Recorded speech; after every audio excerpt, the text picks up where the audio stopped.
کے الیکٹرک نے روشنیوں کے شہر کو اندھیروں میں دھکیل دیا۔ مختلف علاقوں میں 16 گھنٹے بجلی کی بندش کا سلسلہ جاری۔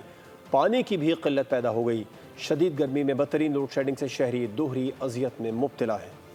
کراچی کے الیکٹرک کے ہاتھوں یرغمال شدید گرمی میں بدترین لوڈ شیڈنگ سے شہری بے حال۔ دن کا چین رات کا سکون چھین لیا۔ مختلف علاقوں میں 16 گھنٹے بجلی بندش، شہریوں کا جینا محال، پانی کی بھی قلت پیدا ہو گئی۔ عوام تل ملا اٹھے۔ بدترین لوڈ شیڈنگ سے معاشی ہب میں تجارتی سرگرمیاں بھی شدید متاثر، تاجر پریشان۔ شہری کہتے ہیں کہ کے الیکٹرک کراچی والوں کے لیے کسی عذاب سے کم نہیں۔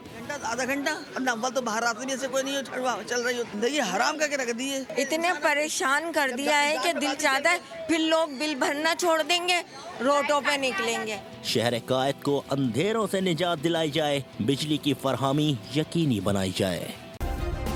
سبسکرائب کریں اور بیل دبائیں تاکہ کوئی خبر رہ نہ جائے۔